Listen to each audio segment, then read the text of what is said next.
Welcome to turning a moment into a movement.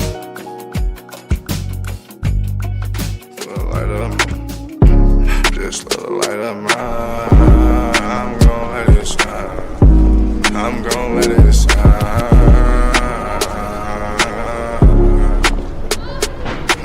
Just let the light of mine. Just let the light of mine. I'm gon' let it shine.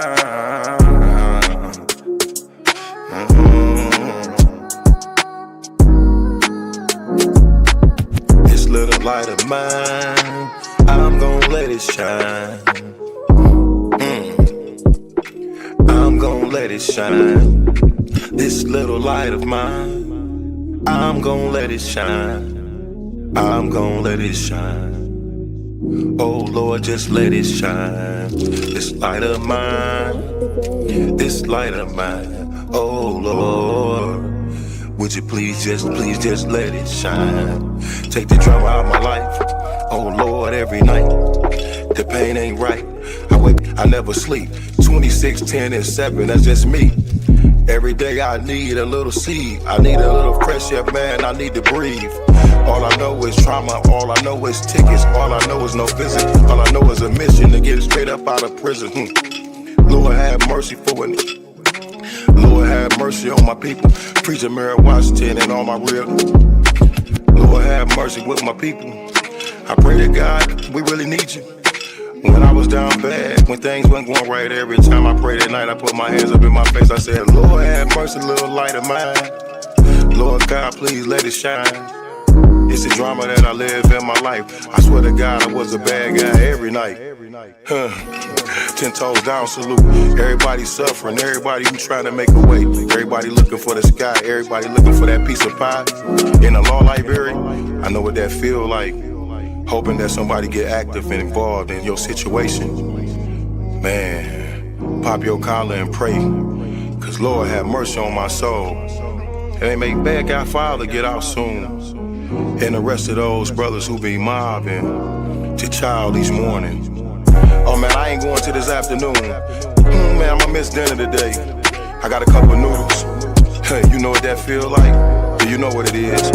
And if you a victim of a wrongful conviction, suffered and served by Ken Worthy, then I know that you know what that pain feel like. And your mama know what that pain feel like. Your father know what that pain feel like. With that light, let that little shine. Let that light shine, a little light of mine. Bad guy, Doughboy Week, all these great people in this great world of ours. 10 toes down, salute. I appreciate you, bad guy. I appreciate you, Week. I appreciate the tech. I appreciate everybody in the studio. We gon' pop off that LV. Ooh-wee. Cause that's what they be liking to see. But I hope you hear the missing when you see me fresh. Salute. Salute. You do good, bro?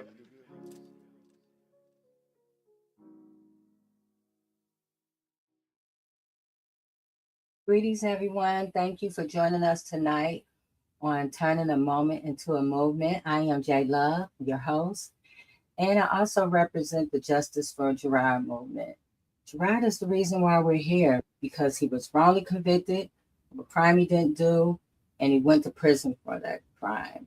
And because of the journey I had and all the people that I met along that journey, we created this podcast called Turning a Moment into a Movement. Our mission here is turning a moment in a movement. Again, was inspired by the wrongful conviction of Gerard and built from the urgent need to create a safe, empowering space for all who have been harmed by injustice. Our mission is to shine a light on wrongful convictions, over sentencing, and the neglect of those who are mentally ill and medically frail within the criminal legal system. We are committed to uplifting voices, sharing truths, and advocating for those too often silenced through education, community organizing, and courageous storytelling. We work to disrupt the systems, policies, and patterns that fuels injustice, transforming awareness into collective action, and turning every moment into a movement. That is why we're here. So tonight we're going to do something a little bit different. We are tackling a case that shows exactly why this movement exists. A case shaped by flawed police work, questionable witnesses' procedures, and the devastating human cost of corruption in our justice system. Tonight, we're focusing on James Jones. Let me move this banner right quick, you guys. Hold on a second.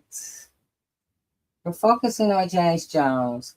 The topic is the cost of corruption, hope, freedom, and the fight for James Jones. Um, I talked to James this morning, and we did a video, a audio that I made into a video. And so we're gonna start with James. We're gonna listen to him in his own words, and then he's gonna shape the focus to tonight's conversation. So, Miss James Jones, MA number 362351. I've been incarcerated going on my 25th year. They convicted me for aiding and abetting first degree murder without any co-defendants. And at the same time, I was actually innocent. The first thing I want to say is things that I could use from the community for support is call Kim Worthy. This is the prosecutor. She got any time can put in a judgment, a sentence to, or recommend my sentence to be exonerated or dismissed with any judge. But I say call Kim Worthy and ask for action. She, in a press conference, just said she was going to do something about wrongful convictions, the backlog of wrongful convictions. My case has been in the CIU, Wayne County Conviction Integrity Unit, that means, for 5 years. They say they're investigating for actual innocence. I have a affidavit sitting in court with my successive 6.500 motion with an affidavit from their star witness, the only witness who puts me on the scene of the crime. He was an 18-year-old child. This guy was threatened, harassed, coerced. And basically what I'm going to get to that later, but call Kim Worthy and tell her, hey, why is James Jones sitting in prison and his homicide detective, Dale Collins, is involved in at least 4 other men's exonerations, meaning he did wrongdoing in their cases for them to be exonerated. Also, like I'm doing a commutation as well, and if you know a good attorney, what you can do in the community, tell them, give them my name and MA number, and tell them, get with me. I got everything we need to win. All I'm missing is a great attorney, and that's what I need. And I'm sitting here. I'm at Cotton Correctional Facility, James Jones, MA number 362351. And how I would describe my life in 2001 before catching this case, before this case came about, was it was a great year. I had everything I wanted in life. I was living life. Truthfully, my life was like a rap video. I was wearing minks in the rain, gold rims on everything. And at the time of this, I was changing my life, getting out the game, and from to go to college, things of that nature. And then it was an unfortunate event that happened, and it wasn't even that case. Like I said, I wasn't even present for this case. But the unfortunate thing that happened was me just going in the store, walking out the store they seen the Cartier glasses and jewelry, the Rolex watch, and these guys, I got robbed. And just because I got robbed, I had to turn in an insurance claim in order to get the money for my jewelry, for my phone. And so I went to the police station, made a report about the robbery, as a citizen is supposed to do. I did the right thing.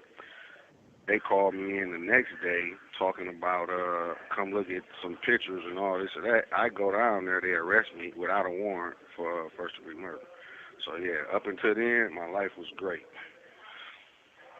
And the actions of the detective shaped my case in a way that was unnatural for the simple fact, like I say, from the very beginning, Officer Joanne Miller arrested me without a warrant.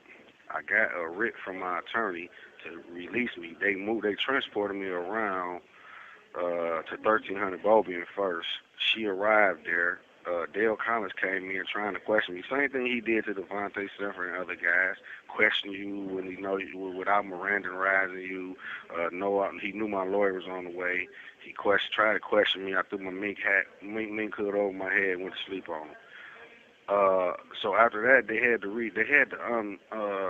to uncuff me to supposedly let me go, free me, because a judge signed a writ. My lawyer came there with the writ.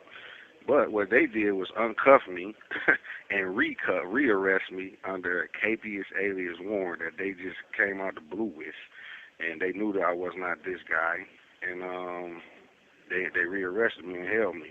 Other things that they did after that was they took me to different locations so my lawyer couldn't get me back out on the writ. It held me, done the arraignment in the morning, and they still didn't have the warrant for a first-degree murder or any type of murder.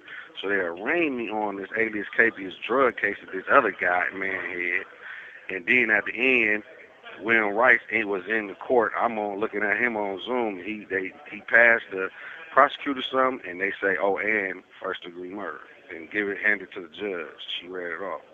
So that's just a couple of things they did. Other things, they were harassing the witnesses. Witnesses was not coming to court because they knew they was lying. They did not show up to the prelim examination. They arraigned it, went and harassed them, brought them in. They did not show up to the lineup. Joanne Miller, on record, said she's going to pick up her own witnesses, which is in violation of their police protocol. Homicide detectives don't pick up their own witnesses. She left, picked up her own witnesses, said she'd be gone for 15 minutes. She was gone for 3 hours. In those 3 hours she was gone, Joseph McCrimmon, one of the witnesses, he stated that she showed him, or at least him and another witness, a single photo of me on the way to the lineup, which is illegal. Let me see. At the first day of trial, no witnesses showed up. So they was steady harassing these guys, threatening them, coercing them, telling them what to say. I was finna get my case dismissed. They coerced the guy to say he knew me previous to this. And prior to that preliminary examination, he said he never knew me. He didn't know me. Didn't know me personally, only knew of me. So the homicide detective shape cases, not just mine. They play a hand in shaping all the outcomes and of people's cases, because they can do things that are I don't want to fully say illegal, but they shape and bend their rules and try to make the outcome what they want it to be. And as far as the jury, something that the jury never got to hear that could have changed the outcome of my case, they could have heard from me. My attorney wouldn't let me get on the stand. They did not want me to get on the stand. And the crazy, she was saying, because they would have brought up a prior gun charge. And the crazy thing is, they still brought the gun charge up in closing arguments, which was illegal, and prosecutorial misconduct. But they could have heard from me the fact that I didn't know these little boys. I was 23. These guys was 18, 17. You have 1 minute remaining.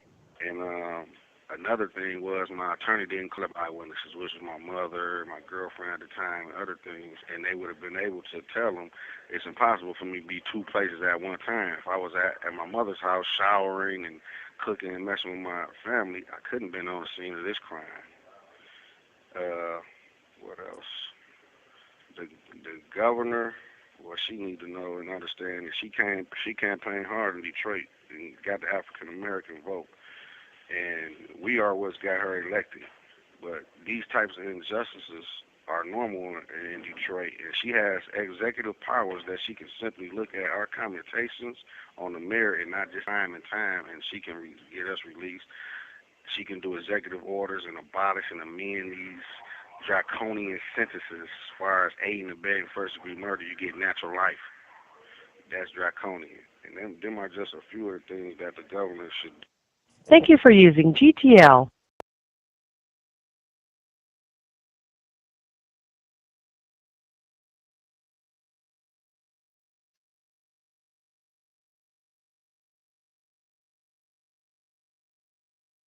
That was James. We're gonna have more of him later on in the tonight. I want to bring on James' mother, Diane. Hi, Diane. James' wife, Stacy. Hi, Stacy. Hello, everyone. How you doing? I'm going to be muting and unmuting because James is calling in and he's listening to the podcast right now. So Okay. thank you so much for having us. Oh, you're welcome, Stacy. I also want to bring in Mark Craig here from Freedom Ain't Free. Greetings, Mark. How you doing? How you doing, Mike? And I also want to bring on newly elected Police Commissioner Henrietta Ivy. Greetings, Henrietta. Good evening, everybody. Hello. And also Darnell Smith, Darnell Smith Jr. Hey, Larry. Boy, y'all caught me on a little vacation, but I had to come and make sure I showed up on behalf of Mr. James Jones because I support Free the Innocent every day, all day. Yes. And Very much so. Thank you, Larry. It's a little cold out here, y'all. And then welcome Trisha and Revertia. Good evening, everybody. So Good Stacy, evening. because Miss Diane, something's going on with her computer right now. She's not fully on the screen. So I'll ask you, Stacy and Larry, just to give me a little bit of background information about James. He told us a lot, but you can just, tell us a little. Well, Stacy as his wife. Oh, okay. Diane's back in there. Just talk a little bit about James. Okay. Yeah, Diane, is she back? Yes. I don't know if she's having any problem. Her mic is not on. So you can go ahead, Stacy. Yes, it's his case is he has all the evidence. The thing about it, everything is everything that they said he did, he has proof against all of it. He has the affidavits, he has he hired private investigators, and right now we just he really is an innocent man. And we just really need help. We need attorneys. We need help to be able to get this back in the court. It's been holding. It's been 5 years that they've been not giving him an attorney, and he's owed an attorney for this. I know he told me this morning that his case has been in the Wayne County Integrity Unit for about 5 years now, waiting. Exactly. Yes. As well. And Mark, can you tell us how you are, a part of this? Well, I heard from the family. We did a protest, and they came out to the protest. And I think James' mother or something called Lamar and gave Lamar information on him. And we ended up sending all this information to Lovie and Lovie, actually. And they're looking at it. And also, I wanted to let them know today that we got another law group who wanted to look at his case, Dykeman Gossip, which is up in Ann Arbor, that does all the innocent clinic stuff. So very interesting case. Anybody that says they're innocent and can prove it, or innocent period, and we can prove it, we interested in getting out. Larry and I are fighting the same fight. We've been in, we want to come back out and help them people out. There's a lot of people sitting around right now saying they help you out once you get out. But that's the problem. A lot of people can't get out. So if the innocent clinic is full, if it's not anybody like us trying to help these guys out, they're stuck. So James' mother talked to Lamar. Lamar got all the information, and we finally talked to James and got him on because we was trying to get him a lawyer the first time, and actually got two people that's interested in this case right now. Oh, that's awesome. Diane, hi, Diane, you back? I think Diane has a delay, but once she can hear me, I wanted her to speak a little bit on the case. But go ahead, Larry. Hey, how everybody doing? Y'all know me, Larry Darnell Smith Jr. I advocate on behalf of the innocent, the medically frail, the oversentenced. Shout out Big Craig Head for being one of the guys, because it's not a whole lot of us, first and foremost, because the to be exonerated, that's not just something that's normal. So I think that we all know that that's not something that's normal. So for once a person is released, and then to continue to fight against that system, I commend you for that, because James Jones, though, Kim Worthy, James Jones. Kim Worthy been aware of James Jones for a very long time at this point. He been in front of the Conviction Integrity Unit. Now, when they took all those resources and they did that article about a past case, a person got out before me, they had a variation of things that went wrong. They identified, so the exoneree was released. Kim Worthy and the law clinic came out and they discussed this, the college, they discussed this. Now, I'm saying, did they take all of them violations and did they put them up to James Jones' case? What violations, Kim Worthy? Because you said that you coming out with transparency, so let's pop it off. We need to know what's been done in the James Jones case, right? The reason why we need to know is because you done had it for 5 years. All the evidence that support he is innocent. So now, back to the point. Y'all did a story about a wrongful conviction, and they said that they are looking at this. They're going to show transparency. So I think that James Jones is a case that we should make them stand on. They should stand on what they say, transparency. So why is it that James Jones has not been provided with the attorney that the court said that he should have an attorney? Not me. I ain't say he should have no attorney. I believe he should. But the state said that he should have been supplied an attorney. This has been going on for a very long time. And now we should all hold those powers accountable because they went on TV talking about what they was going to do. So, Miss Kim Worthy, what have you done in the investigation of James Jones? Miss Valerie Newman, what have you done in the investigation of the case of Mr. James Jones? We just holding you accountable because you said that you was gonna have transparency. That's all. Let me say something too, to Shay. I mean, Jay.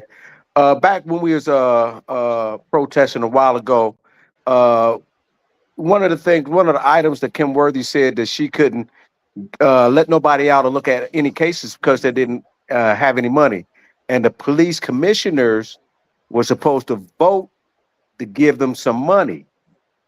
That vote is went through, and she got money. What is she doing with the money? I mean, transparency again. You remember? I mean, she sent me emails saying, "Hey, look, we can't do nothing until we get some money. I'll get back with you once we get the money and everything else." They got the money. We gave them four to five cases, and they never looked at any other cases. I mean, what is she doing with the resources she got? You got a new voter police commissioner on there. That's a question that we need to find out because transparency is important. I mean, if you look back in them articles that Steve wrote, Steve called and asked, and she said, "Yeah, all we waiting for is them to vote us to get some money, and then we'll look at these cases." None of the cases has been looked at.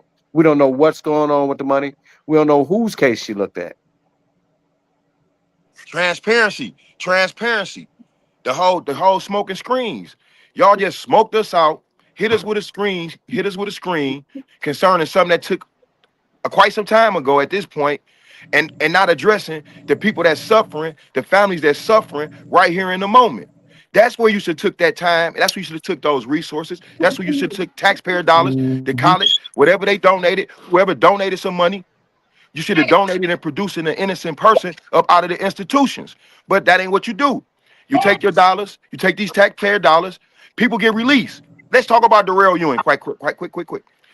Darrell was released because it was shown that it was violations that had been committed against Darrell and that it was more than likely he was innocent. So what did Ken Worthy do? Ken Worthy began to pursue allegedly a retrial. This been going on for quite some time at this point, but the psychological torture that's associated with it on behalf of the individual and on behalf of the family. So now you got a Darrell Ewing who's supposed to be free because people see him out here doing great things in the community. Oh my God, Mr. Beat the Odds, he's done awesome things, not knowing that he faced with the possibility of being returned in the institutions, which is something horrible. Then you got the James Jones, who is inside the institutions, that the resources that they burning to try to put Darrell Ewing back in prison for a crime he innocent of, she could take those resources and put them towards the James Jones and freeing James Jones. Right? Transparency. Yes. But when you come on TV and say you did this, and no shade against anybody first before I even get started. No shade.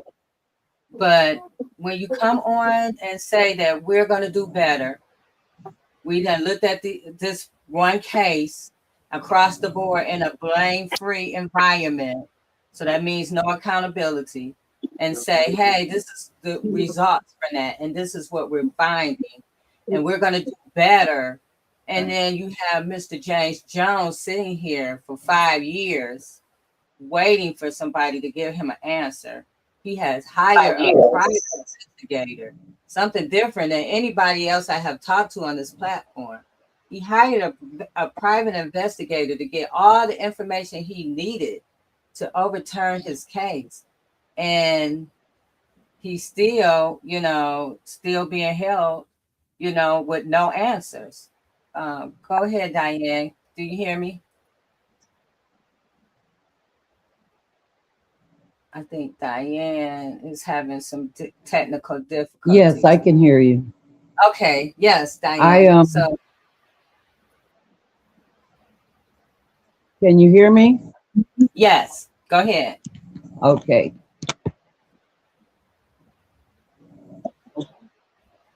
We have been fighting this tooth and nail, hawking, not hawking, but pawning things, everything to pay for food, phone, lawyers, private investigators, legal assistants, you name it. We've been throwing everything that we had at this case because we know he's innocent. We had our eyes on him when this crime was committed. He was nowhere near where the crime was. And they know it. At his sentencing, the lawyer told him that he's prosecuting him not because he committed a crime, but because they think he knew who committed the crime. So he gave my son life because he thinks he knows who committed the crime. And he has there's no other defendant on that crime with him. So who did he abet and aid? No one. But they're still holding him.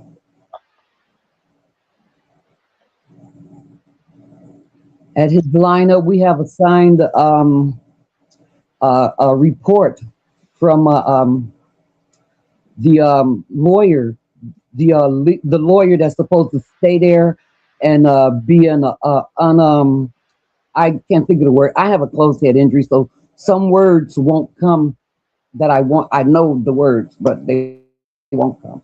But there was a lawyer there watching the lineup, and he wrote that he heard the witness ask Joanne Miller, am I supposed to pick out the guy you showed me the picture of in the car? What does that sound like to you? And that's evidence. And they said they couldn't accept that.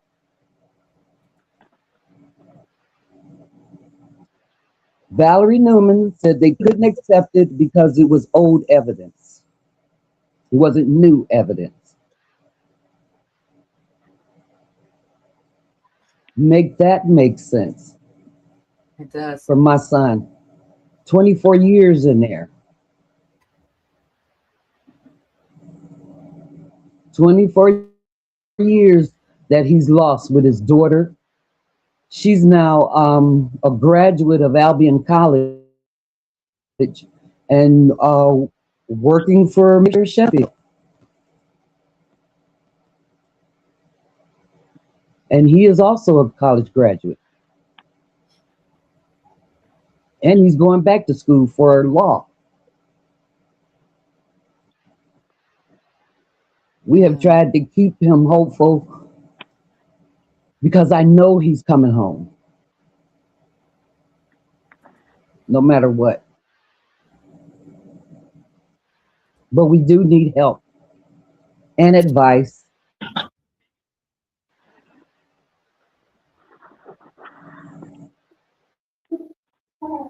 Trisha.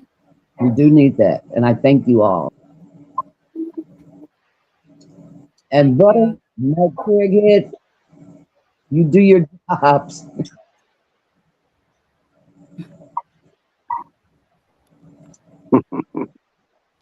May I say something if I Is there any can? questions? Oh yeah, go ahead, Harrietta. I'm new at this. Thank you. Thank you.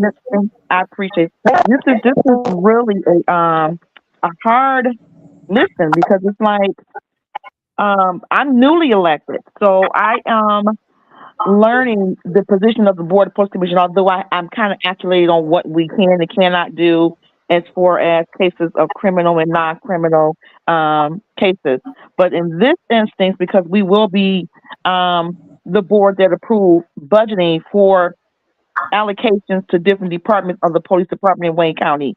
At the same time, I'm a little like I'm like the other gentleman. What happened to the money that was previously approved from the previous board?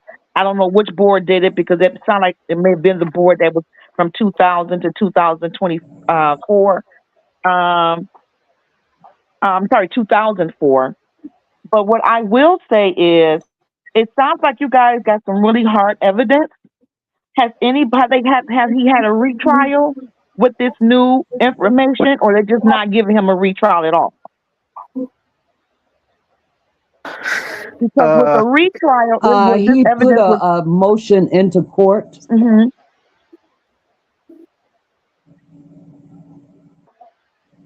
He put a motion in. He has a motion in court. The CIU unit had it held in abeyance, and he's been trying to get a court-appointed attorney for some years now. Okay. And you know what? Let me say And this they too. don't have him.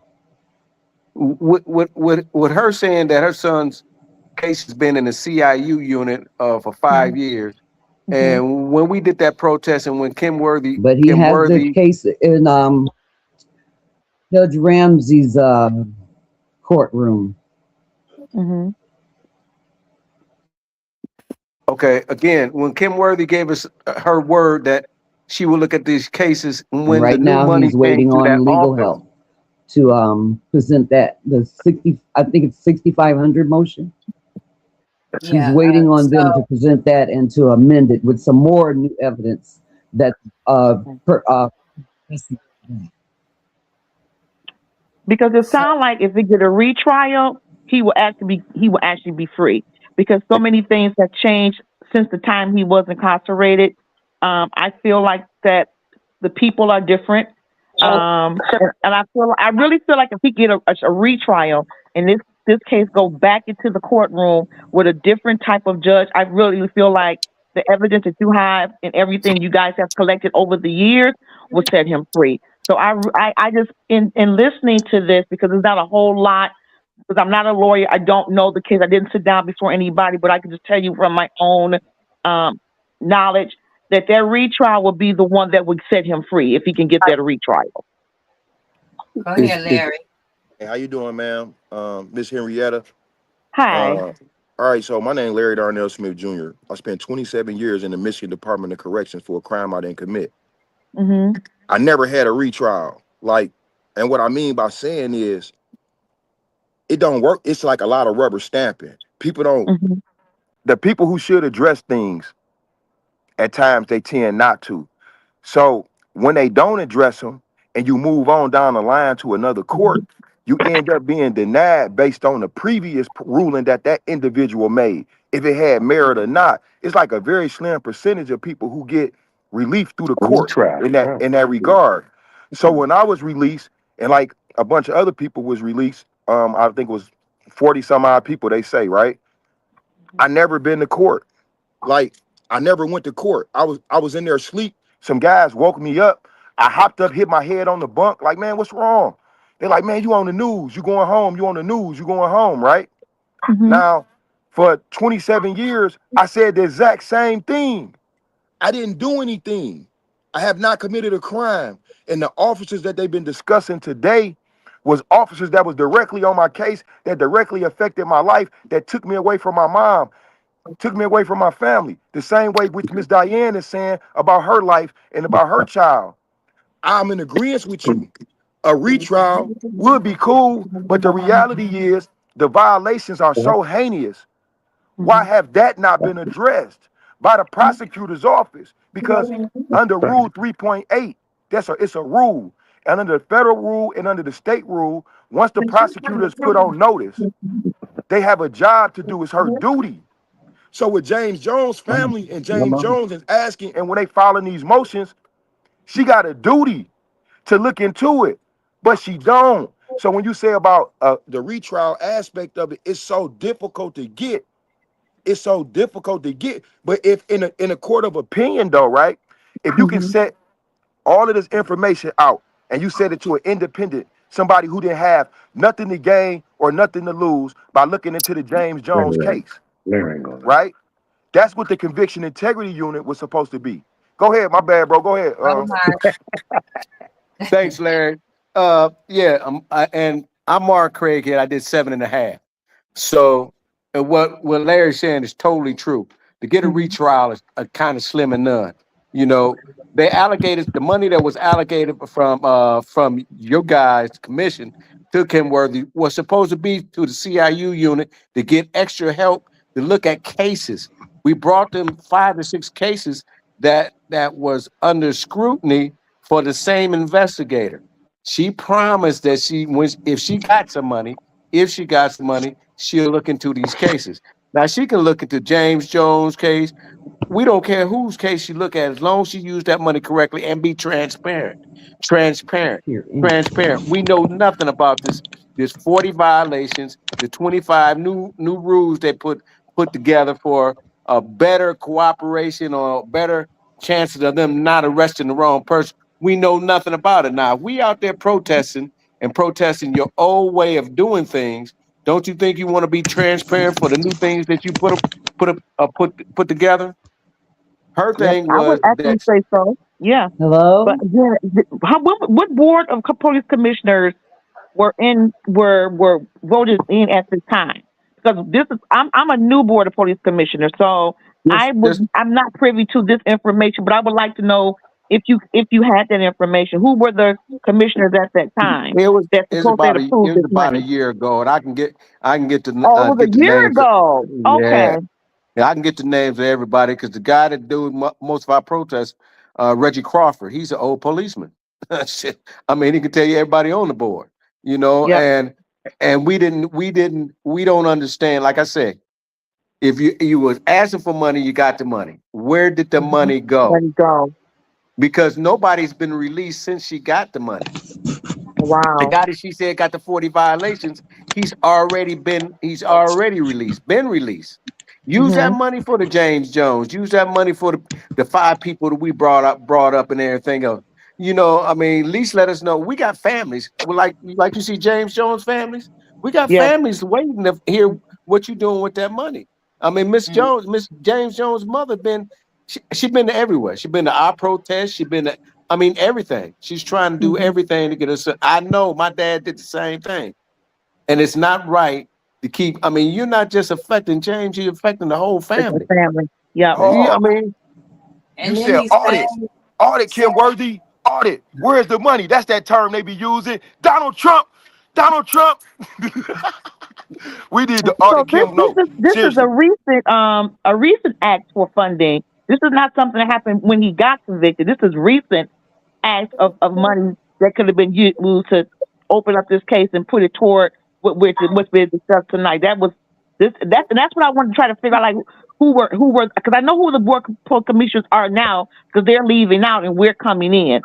So Right. this was under their duties. Okay, I get it now. So Kim Worthy and a university, I forgot who the university was. They did a study, right?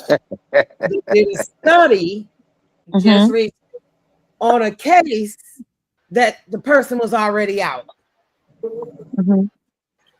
Now, what they saying is they could have used Mr. James Jones' case. They could have used Tamara Washington's case. They could use Crystal Clark's case. There were so many cases that would have yielded in an individual actually being set free from prison. But she stood there in that doggone press conference.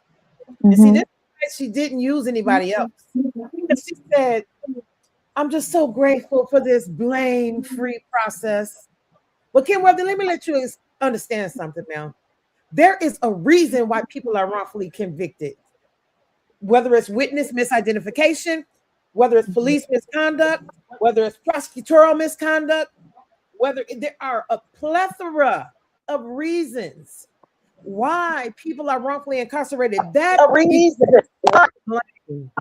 So until we have someone that is willing to be accountable, right, for these actual crimes that are taking place, because what they're doing is upholding crimes, because police misconduct is a crime. And that is where I believe that in this currency that you have in moving forward in your position, and congratulations. Thank you. But I believe that the police commissioners should not be cozying up with the police. They should actually be doing their jobs and holding these individuals accountable. The police are the boss, meaning that they have the power to actually hold these people accountable. They have the power to actually make sure that these folks are being transparent. We have not had a strong police commissioner body. You're right. To hold totally right. accountable. And so until the commissioner body and the mayor are willing to hold these individuals accountable, we are going to continue to see this. Now, I'm going to say this. Kim Worthy does not want to open the door to anything that is going to point to prosecutorial misconduct, which to me, prosecutorial misconduct just not come about unless a prosecutor accepts them and pursues charges against somebody. So if we know that the police are presenting things that are not factual, a prosecutor should not be co-signing that. So ultimately, even though it is police misconduct that got us to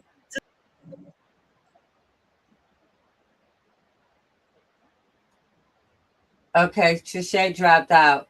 But basically, Yeah, I want to oh, add. Jay, I wanted to just say that they are aware. I'm piggybacking on Trisha because it's not like these people don't know what they're doing or what has happened. Okay, they know, and it's noted when you look up the case. They know that the Sixth Amendment right to effective counsel was violated. It's written. And also that it was fundamentally unfair because the defense counsel failed to investigate key evidence. Now, why, they, like Trisha was saying, they don't want to be held accountable, but it is everything about this case shows that they were wrong. Kim doesn't want you to say, she doesn't want you to put blame on them, but it was just wrong from the beginning. Go ahead, Larry. When I sued the prosecutor office, I had people who had been wrongfully convicted mad at me. I had the agency itself mad at me, right? Which then you had citizens mad at me because they is just listening to whatever, right? Why? Why? Why? Man, you can't be suing Auntie Kim. Is you serious? Is you serious? Like, police commissioner, if y'all really Why would understood, they be mad? if y'all really, if y'all really understood the severity of what's taking place in the office, you would look at it like, man, this can't even be right. Even though people been released out of prison, you did again, commissioner. If you look at some of the things that took place after people was released, you got one or more people that was released, but only because they won't sue. If you agree not to sue and take this plea, we're gonna release you from here. But if you Okay. gonna sue, we're not gonna release you from here. Oh wow. Now come Wow. on now. Come on. When COVID came through, Mhm. they was using the COVID to force us to take deals when they knew. And when I say us, each one of them is me. I am each one of them. We are one. The system want to separate us. They don't want us as a collective because as a collective, we super dangerous because we show a pattern of what took place and nobody ain't addressed it. Why those police is not on that list that did this to us, and why have they not opened up the other cases of people who just like me, who was damaged, Yes. who was removed from the Mhm. street, taken hostage? You got to take this into consideration when you looking through your eyes, because unfortunately, I probably shouldn't say this, man, but them people will kill you if you jump on 10. If you get to pursuing and following that money to find out where it was used at, how was it used to investigate? Where did y'all pass it to? What was done to investigate? A simple case like James Jones. You won't see the money go to none of them places. The money go to places where they can't win because they really don't want to win. I'm an anomaly. I got out of prison after serving 27 years. I never went to court. They didn't want to pay me. They didn't want to compensate me. I was entitled to up to $50,000 a year. They left me out here for over a year. My mom was sick. She fell, broke her hip. She got cancer.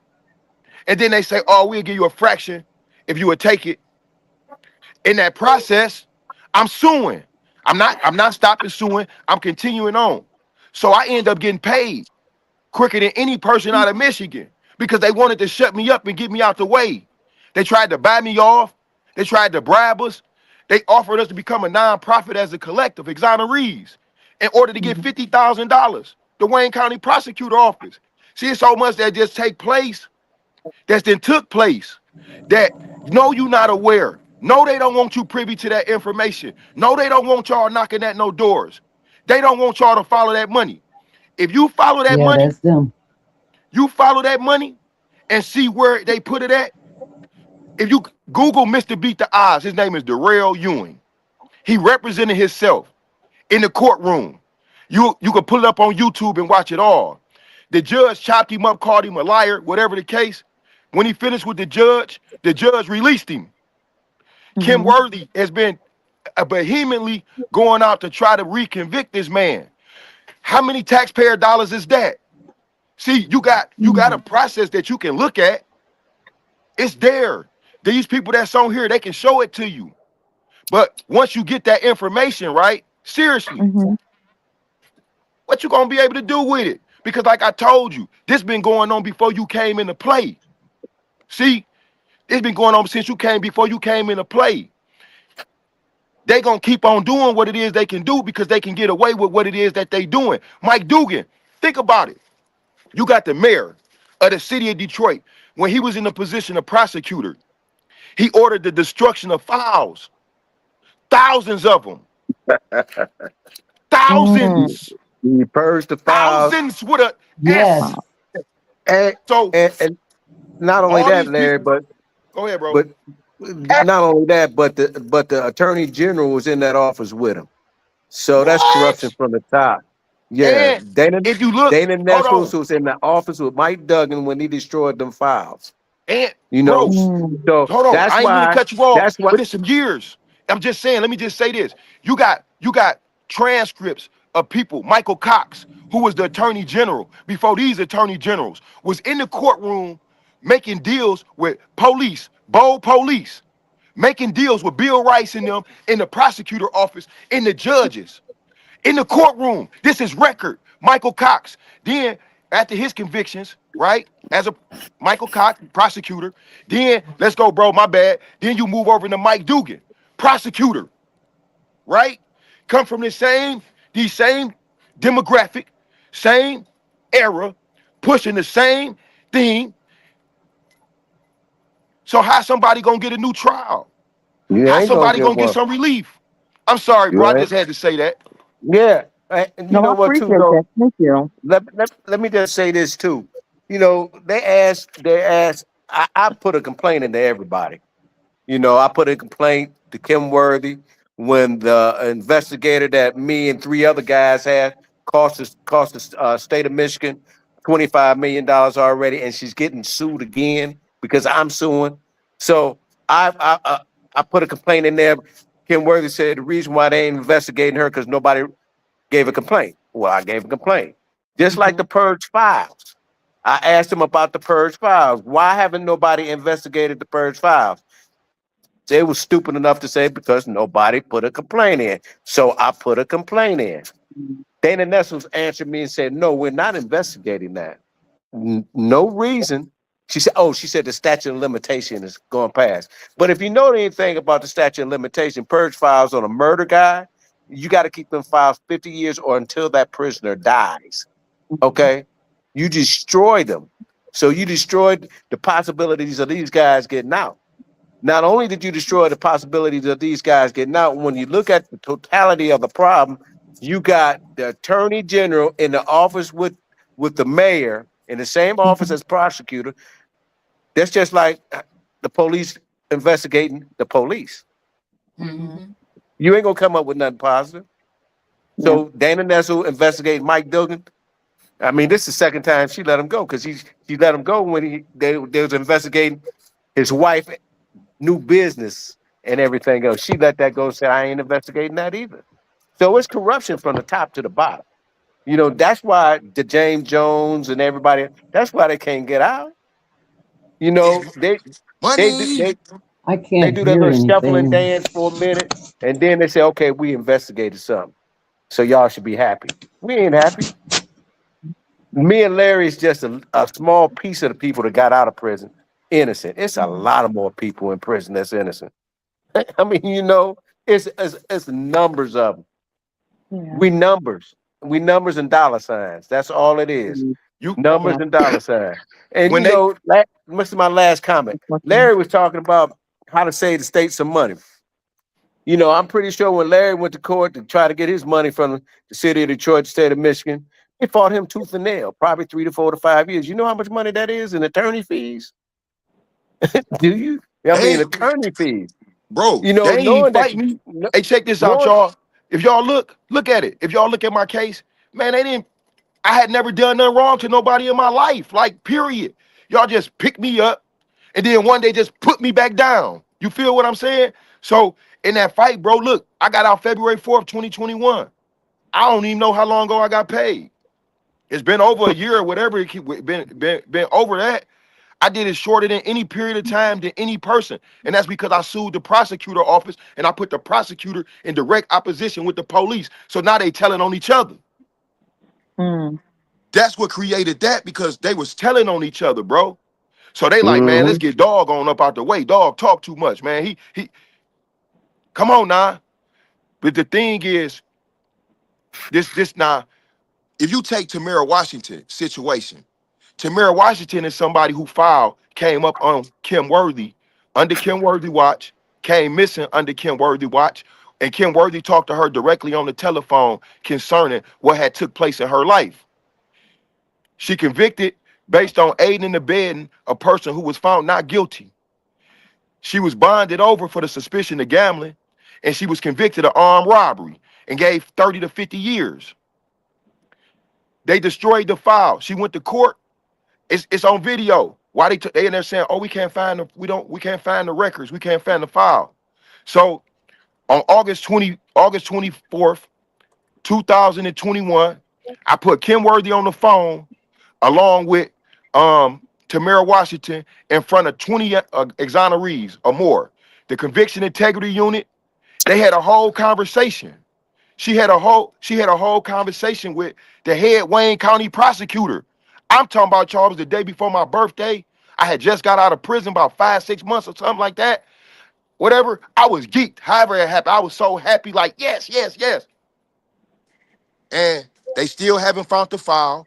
They still have not came up with a resolution. She's still in there serving 30 to 50 in a prison where people is dying, where people is being killed based on black mold and a bunch of other stuff that should no human have to experience.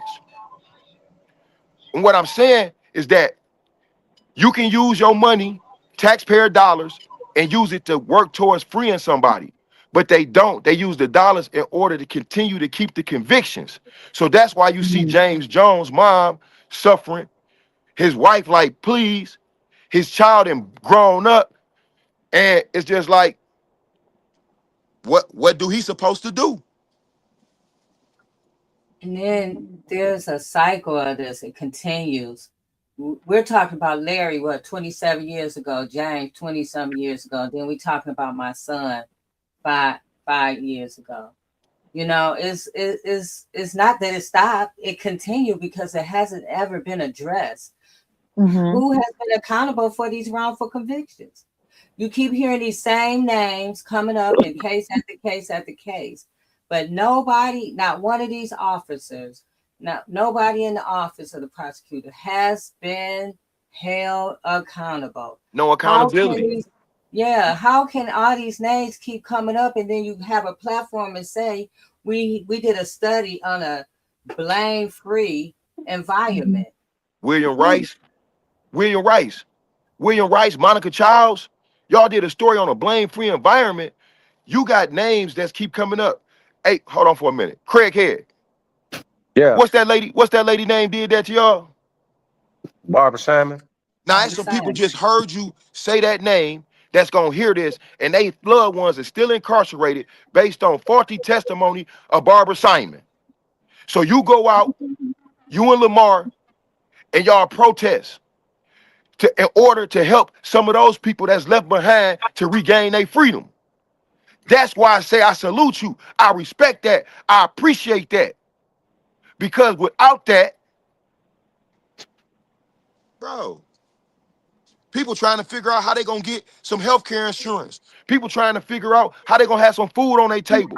It's people that they had a Section 8 vouchers, man, for the last 17 years, and they trying to figure out what it's about to feel like to have to work a job in order to pay their rent. Yet, a prevalent conversation in the country is wrongful convictions and the suffering that's associated with it. See, so that just show you how important that it is.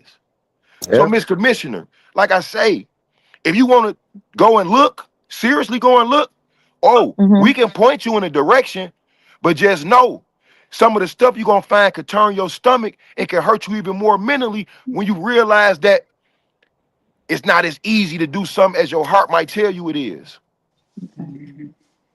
Years and years of covering up. Yeah. For real.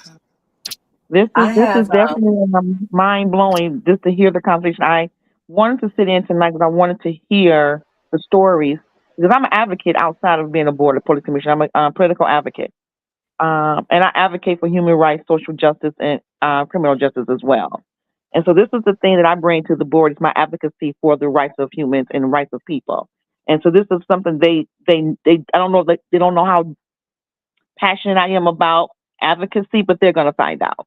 So I definitely wanted to come and hear this story because I'm a strong advocate and point me in the right direction. Or if I figure, getting niggas, I'm sure I'm going to do a lot of research tonight. I've been taking notes, so I'm going to be on my computer tonight researching all of this.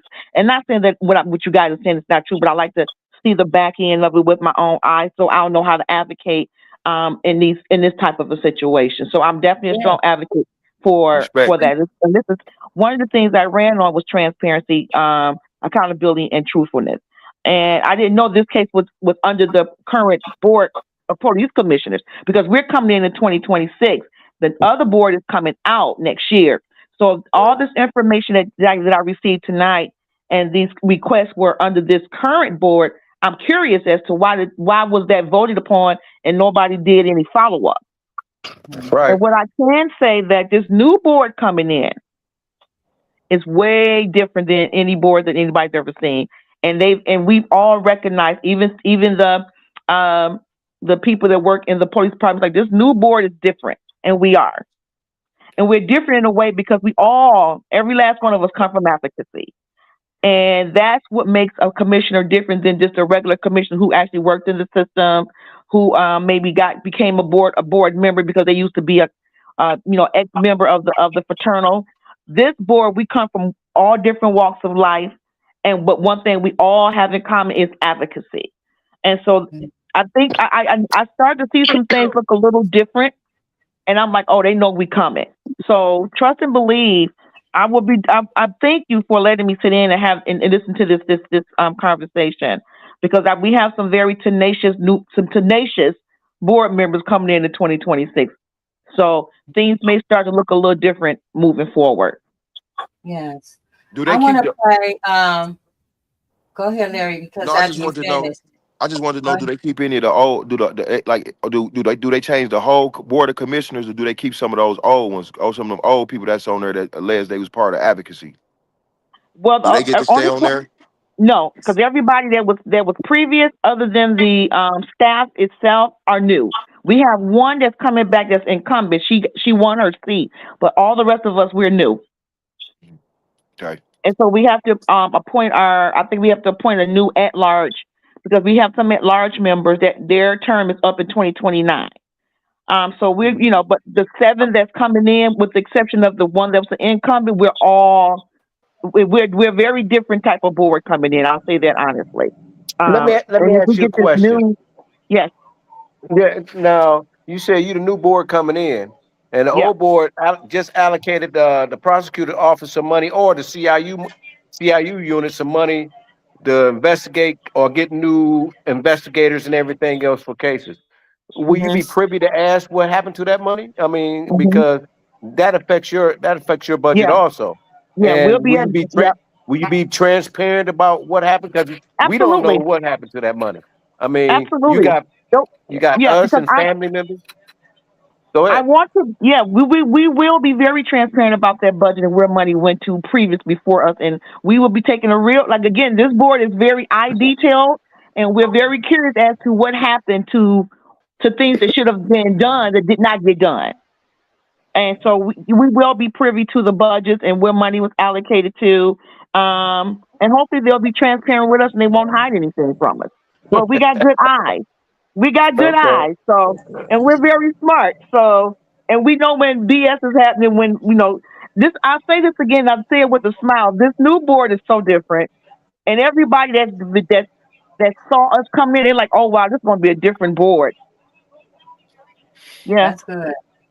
Yeah. I want to play part 2 of James' conversation. Okay. Okay, now, as well as, like I say, that's a draconian. You want a person to serve a death sentence for not killing anyone. That's what it is. And who did I aid in the bed or assist if I have no co-defendant? And a message that I want to give to other inmates who may be listening, or their family members. Tell your family members that's locked up, go to the law library.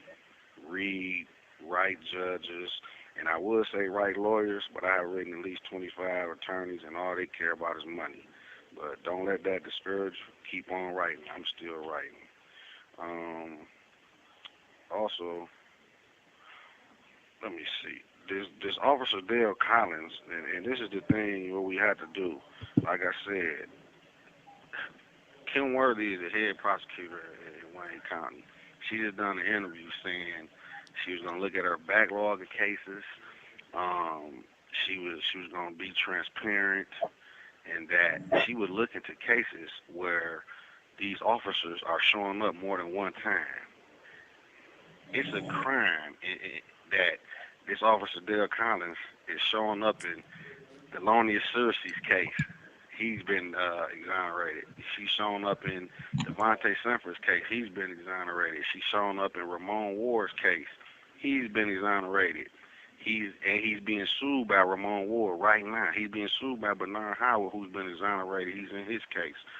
Yet this guy's in my case. They know he's in my case, and nothing's happened.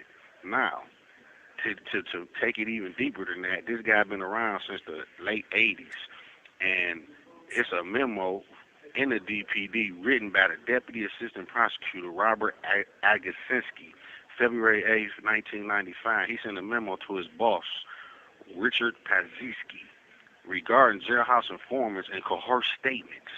He cited DPD homicide detectives Dale Collins and William Rice as complicit in having an informant named Joe Twitty's sentence reduced as reward for his cooperation.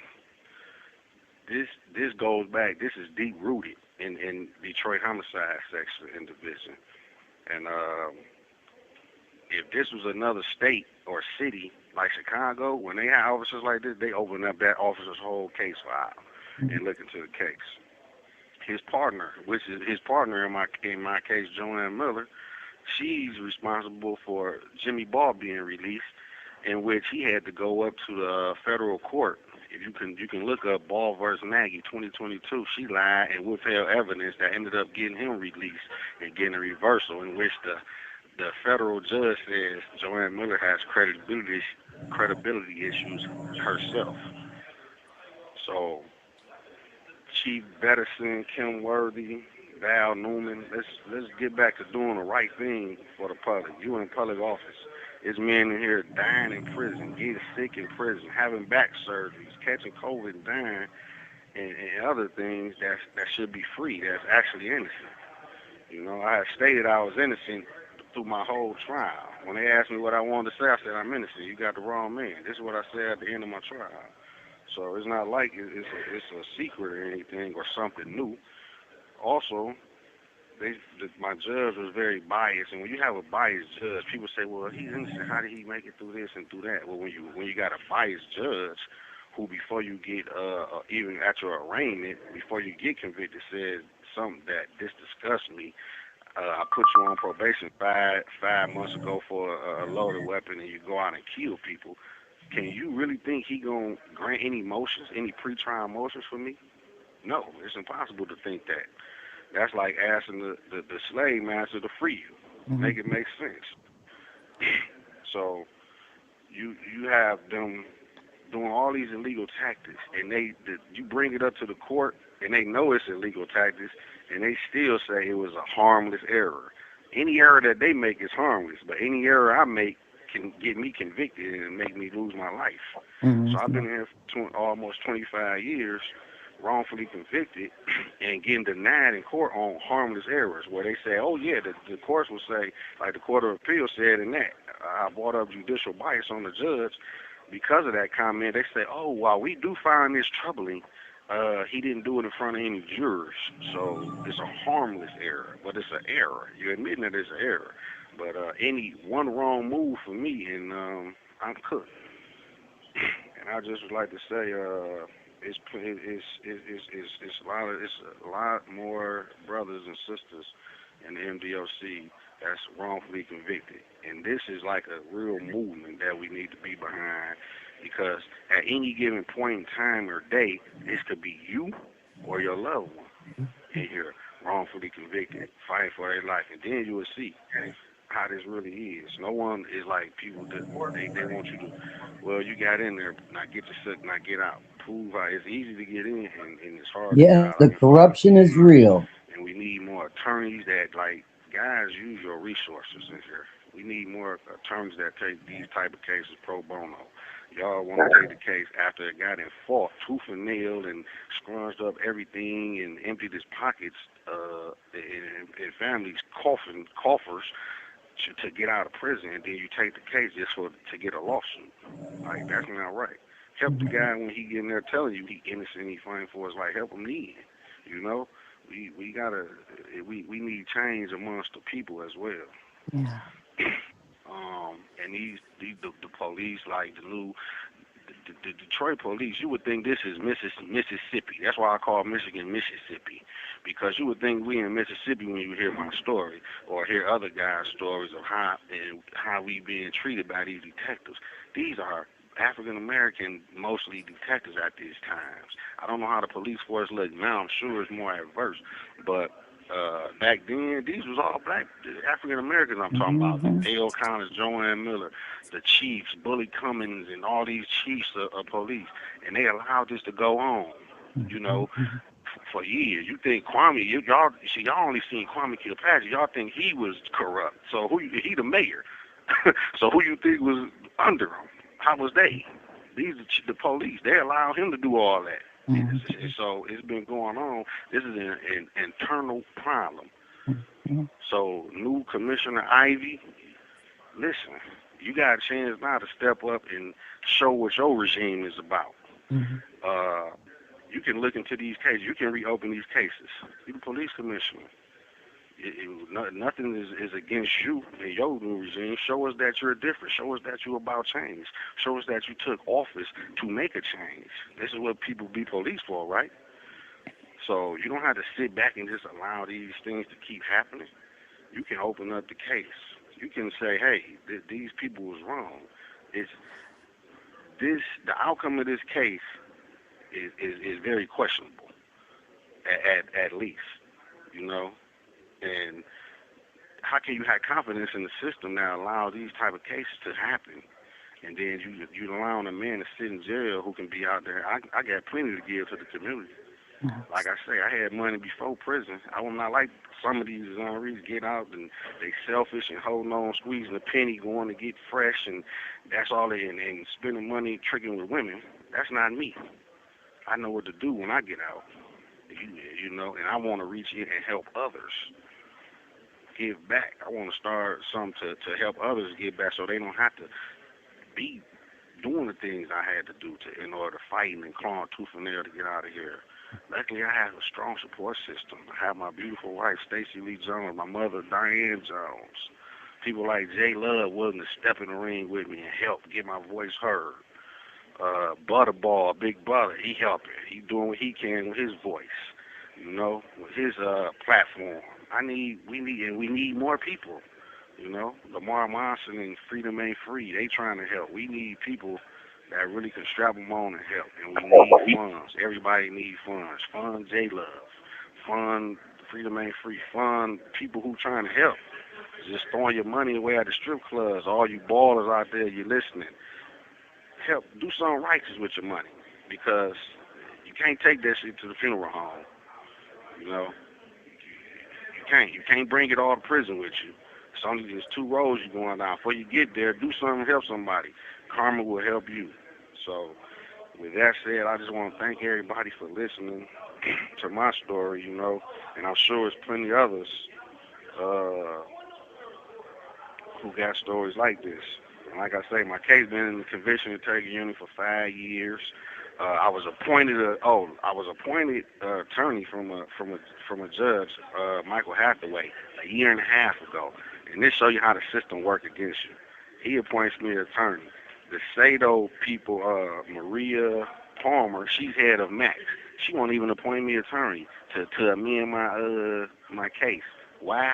Because she thinks I have a valid issue of ineffective assistance of appellate counsel on a Sado attorney. So they would rather you sit in prison and rot than do the right thing just to protect one of theirs for messing up and doing the wrong thing. This attorney was incompetent because in 2005, their witness that put me on the scene, he was free. He had a change of heart. He wrote a letter and sent it to the Sado office.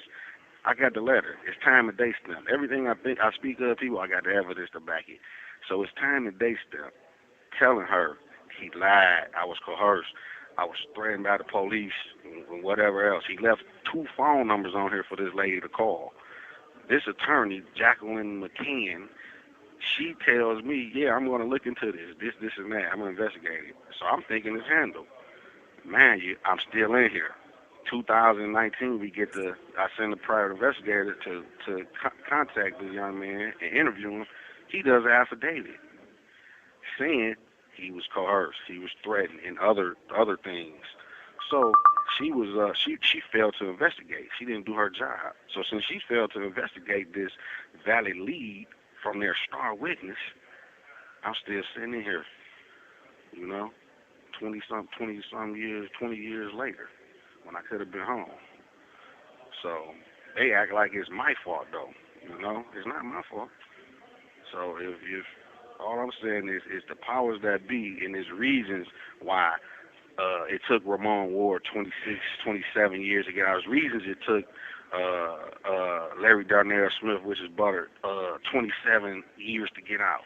It's not like we not in here fighting. First off, we got to come to prison and learn to be a lawyer in order to help ourselves out. Lawyers go to 8 years of college to do that. You know, we had to come here and transform our minds and lock in. And you know why it's only 40 as honorees? Because it's not easy. It's not easy. You know, and it's a hard fight, and it wears on not just us, but it wears on our families. It wears on our friends. Being in here, it ruins relationships. People, you know, get distant, everything. So I've lost a lot, not just to death or murder or violence, but just people. You know, people change, people grow apart, everything. You don't know what's going on, but the little thing they try to give you funds for this or that, you can't give me enough money to make up for everything that I lost in life. I lost my whole youth. I came in at 23. I'm 47. You see what I'm saying? I'm not the same person. And people phase out of violence, out of doing illegal things and everything. They say the human brain is not fully developed, the cerebral cortex, the front of it, until you're 26. So this is what they use to get. You have 1 minute remaining. And guess what Michigan did? Instead of raising that age to 26 and letting everybody fall on juvenile life, or they slowly ticking it up. I think right now it's at 20. So it's things we can do to fight. Y'all, it's ways to help. You want to know, you can contact me. Like I say, 362-351 James Jones. You can send letters of support to go towards my commutation to me. I'll make sure the governor gets them. I'm filing the commutation. Go online. J-Love probably has the info. You can go online and file, sign the petition for my commutation. Just and spread love, folks. Life is short. Spread love, not hate. You know, and fight for something worthy. Find the cause, get behind it, stomp down on it, and follow through on it. You know, it don't have to be. Thank you for using GTL. Stacy. Okay. Yes. Oh my God, he is amazing. Yeah. Yes. Yes.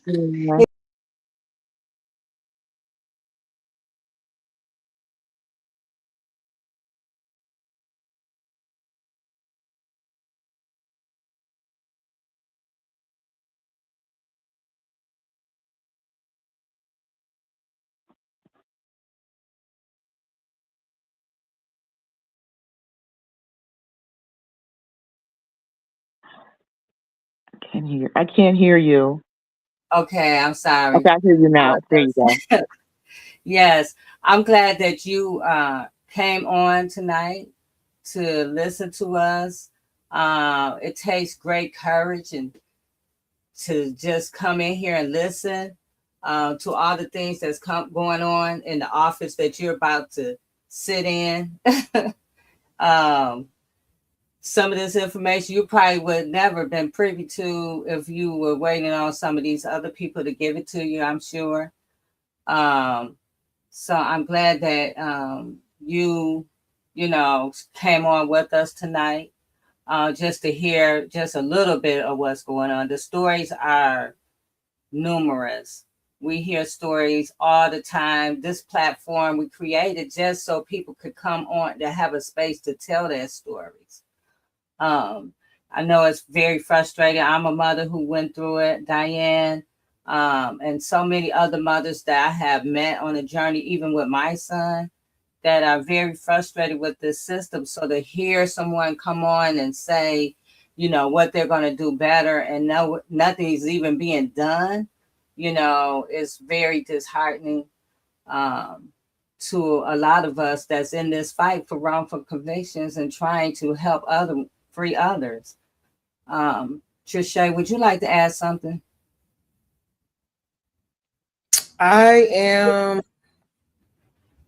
always encouraged the more people that are enlightened and awakened to what's going on. I think part of the problem is that people get so inundated with life and everyday life. And this stuff is, if you don't know, you don't know. You don't know until you know. And so I'm so grateful for this platform so that we can continue to spread the awareness, to share these atrocities, in hopes that somebody, the right person, will listen and their heart will be pricked and that they'll do what's right. At the end of the day, these systems are so horrible. All you have is your story. All you have is your voice. All you can do is sound the alarm.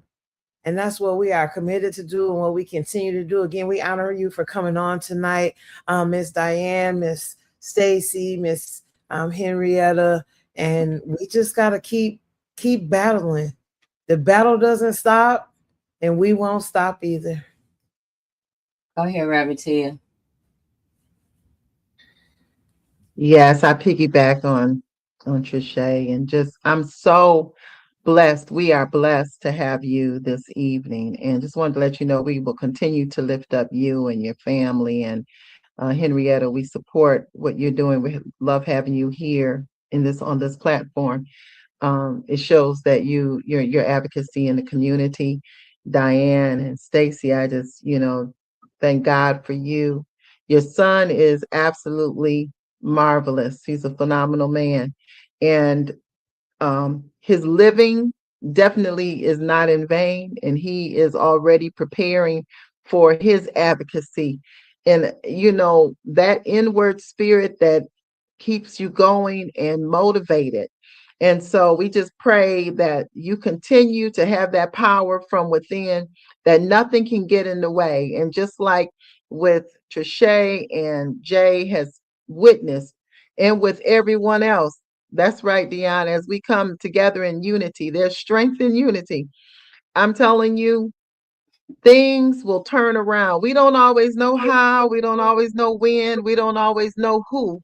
We just know you got to keep talking, you got to spread the word, you got to look.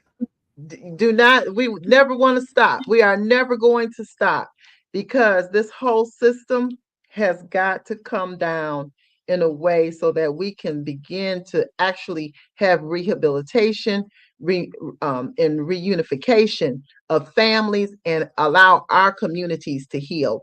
And this is very important for our whole community, because we all are hurting right now, because these systems continue to go and really not just unalive people, but destroy households and cause pain.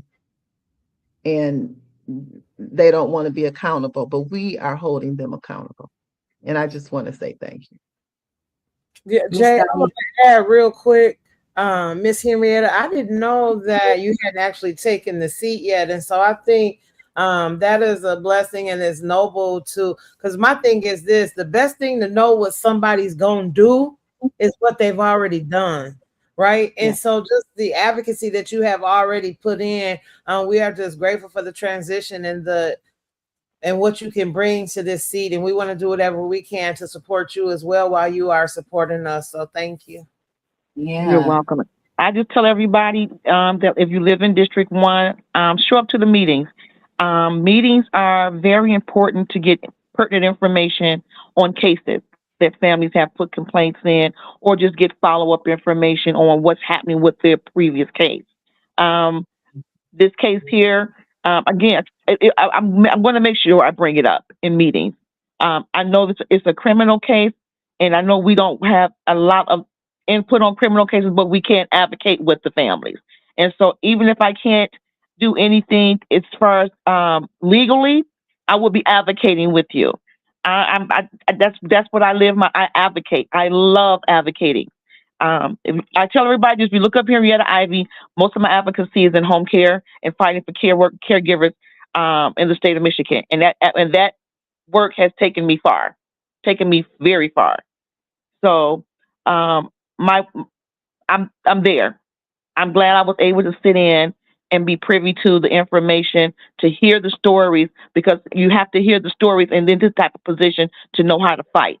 So now I know how to fight, and the more people bring their stories, the more meetings you come to, the more we sit down and we at the table and have conversations. You never know how that could turn out in your favor. I can tell you this, I don't know what path God got me on, but I know he got me on the path. Because every time I don't see myself doing something, I'm always doing something I never saw myself doing. And and it works for the people that I do it for. So I'm happy to be able to advocate with you and sit in, and hopefully there's more I can do in my position, but I know I can advocate in this position, and I'm definitely gonna do that very hard. Yes. Where is District 1? So this is telegraphed down to Grand River. So we have Brightmoor, O'Hara Park, Rosedale North, Grandmont 1, St. Mary's Cry. I think it's 6 Points, Berglasser. It's like one big square from Telegraph down to Grand River and Greenfield. Oh, okay. Oh, okay. Yeah. So we got different little areas that incorporate that. So the zip codes within that's like 48219, 48238, 48222. I want to say 2282, but I know if you in the, I'll make sure I get Miss Diane all the list of the zip codes. So even if you don't live in the zip code, you want to come out and just advocate and sit in the meetings, please do so. Mm-hmm. Because whatever zip code, whatever your district you're in, you all have new commissioners, and it would be great to come out to the community meetings, because when we have our Board of Police Commissioner meetings in the community, all 7 members are at it could be in anybody's community. So just showing up would be a great start to get your voices heard and get your stories out there and have these conversations to figure out what we can do as a board to edify it and get it where it needs to go. All right. And Dion asked, where are the meetings held at? They are normally held in community, so we have different spots, but we do have our every Thursday meeting down at the headquarters, 1301 3rd, right there in the police headquarters on the, I want to say the 7th floor. So we do have open meetings there where you can actually come into the building, into the headquarters, to the meetings. But when we do our in-community meetings every Thursday, except for the Thursday when we're when there's just in community, we have them in different spots. So we can have them in District 1. They can be in either one of the districts. We can have those community meetings in. But every Thursday, except for the second Thursday, we have them downtown at the headquarters. So you definitely can bring, and I would say, come down and bring that up to the new board. Literally start there, so we can all have privy information to this case. Because that way, as the new board come in, we can say, oh, okay, we'll be able to know what we can do in advocacy. So I would say definitely come every Thursday. The next meeting will be next Thursday. If you guys want to come down, bring this case back up before the board. You know what? Because our swearing in doesn't happen until after January. So even if you came back, you're going to still be presented with the same board that you went up against before. I don't want to waste your time. I would really say wait to, if you can still come down and bring it up, so you let them know you're still on the case. But definitely after January 1st, every Thursday, you'll have a whole new board. We trust, I'm going to bring up to a couple of members after this call, be like, listen, guys, we need to listen to this case and see how we can advocate. So I'll be forwarding to the new board members, and because we supposed to get together this weekend and just kind of figuring out what our plan is moving for 2026. I will make sure I bring this case up in our own personal meeting. All right, I have another question for Dion. He said he would love to host a meeting in Brightmoor at Godland Unity Church. Is that possible? Absolutely. Absolutely. Yes. Yes. Yep. Let's get together on that, because we can, because the old board is going out, a lot of this good information, they probably would not be really as interested as the new board. And I'm not saying that they won't, but I would definitely say right after the swearing in, which is January 1st, definitely get with me. Let's get together prior to then so we can start building this out for the new year. Yes. Got it, Dion? So thank you. I also wanted to see if Stacy wanted to pop back in and say something. I hadn't seen her in a while, but if she wanted to say something before we close out, James' wife, I know he's been listening. She had put herself on mute so he can listen to us tonight. And so he's a very strong advocate as well. And if you was looking at the video, you can see some of the things that. And if anyone, if you was looking at the video, you see some of the things that. All right, I had to mute Diane. That's coming from her mic. All right, so I had to mute Diane. That's coming from her mic. So yeah. So if anyone, if Diane, okay, Stacy hasn't came back. Dion said, yes, thank you. He'll be reaching out to you soon. So while we're still here, right quick, you guys, I just wanted to bring up something that's personal on a lighter note. How are we going to transition from a lighter note to after all of that? But I was nominated.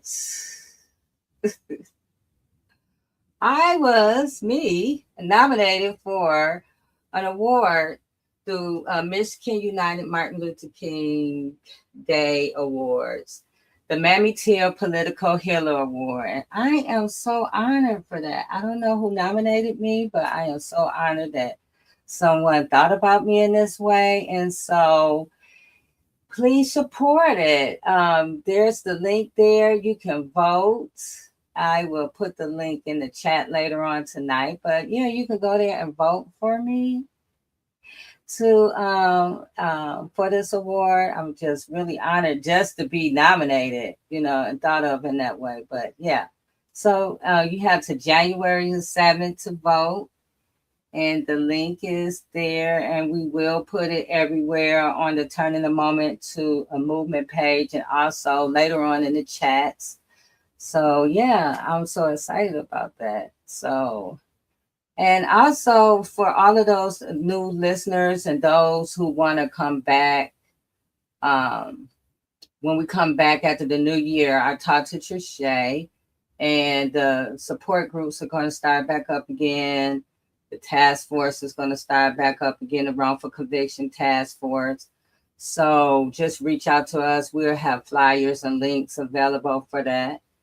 And yeah, I think that's it for tonight. I think we had a couple of more comments. Oh, thanks, Dion. And so if we don't have anything else, Reverend, you want to close us out?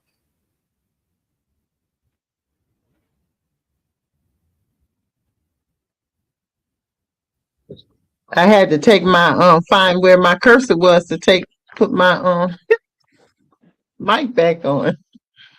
Oh my goodness, Jay, thank you so much. Trisha, I love when you go through everything that's available because survivors need it. We are survivors, people who are out here whose families have been affected. You're surviving, and we want you to even thrive.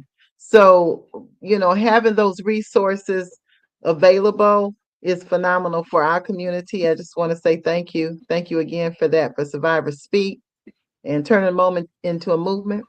And so I just want to just say that we are here tonight, and believe it or not, in this moment, we did everything that we were supposed to do. And that you can be proud of. And we don't know how or when, but I believe we made some headway. And I know that as long as we put forth our energies and continue to focus and to see the light, like Diane said, he's coming home. Mm-hmm. And that's what we will join you in that consciousness, in that prayer, in that knowledge, in that knowing that he's coming home. And we are already seeing him active in the community. And this is what we do for all of the people, even for Crystal, who we bring up every day, every night. I just want to say thank you as we all come together. And Lord, we believe you. We believe God. We believe God is making a way. And we know that our collective action is not in vain. And we give praise for that tonight. Thank you, Jay. Thank you, Rarity. And before we leave, because you brought up Crystal, Yes. Justice Crystal, for those who haven't heard about her story, she's wrongly convicted as well, suffering at MDOC Huron Valley from the toxic mold that's eating up her. There's mold growing out of her ears. This is Crystal before. This is Crystal now because of that mold that's inside of there. So we still are asking you to support Crystal. The call to action is still there. You have a power to save a life. Contact the governor. For a minute, we've been pressing on. The governor has not responded to us yet, but it doesn't matter. We're going to still stand up for Crystal. So you can send a letter to the governor or send a text, or there you can call. There's a number also where you can call and leave a message.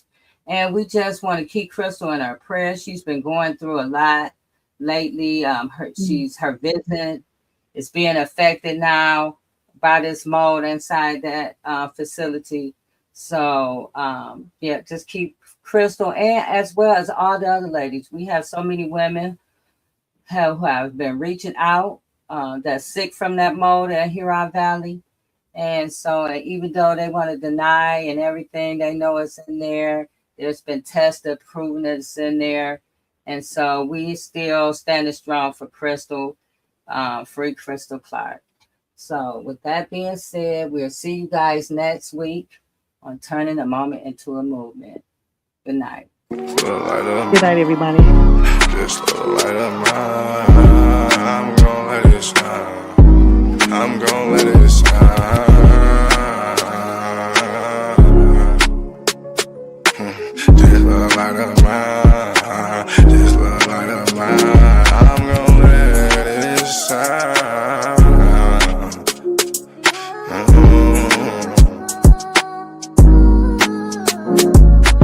This little light of mine, I'm gonna let it shine. I'm gonna let it shine. This little light of mine, I'm gonna let it shine. I'm gonna let it shine. Oh Lord, just let it shine. This light of mine, this light of mine. Oh Lord, would you please just let it shine. Take the drama out of my life. Oh Lord, every night the pain ain't right. I wake up at night, I never sleep. 26, 10, and 7, that's just me. Every day I need a little seed. I need a little fresh air, man, I need to breathe. All I know is trauma, all I know is tickets. All I know is no visit. All I know is a mission to get straight up out of prison. Lord have mercy for it. Lord have mercy on my people. Preacher Mary Washington and all my real. Lord have mercy with my people. I pray to God, we really need you. When I was down bad, when things weren't going right, every time I prayed at night, I put my hands up in my face. I said, Lord have mercy, little light of mine. Lord God, please let it shine. It's the drama that I live in my life. I swear to God, I was a bad guy every night. 10 toes down, salute. Everybody suffering, everybody who trying to make a way. Everybody looking for the sky, everybody looking for that piece of pie. In a law library, I know what that feel like. Hoping that somebody get active and involved in your situation. Man, pop your collar and pray. Cause Lord have mercy on my soul. And they make bad guy father get out soon. And the rest of those brothers who be mobbing to child each morning. Oh man, I ain't going to this afternoon. Man, I'ma miss dinner today. I got a cup of noodles. You know what that feel like? You know what it is. And if you a victim of a wrongful conviction, suffered and served by Ken Worthy, then I know that you know what that pain feel like. And your mama know what that pain feel like. The father know what that pain feel like. With that light, let that little shine. Let that light shine a little light of mine, huh? Bad guy, doughboy, weak, all these great people in this great world of ours. 10 toes down, salute. I appreciate you, bad guy. I appreciate you, weak. I appreciate the tech. I appreciate everybody in the studio. We gonna pop off the LV, ooh-wee. Cause that's what they be liking to see. But I hope you hear the missing when you see me fresh. Salute.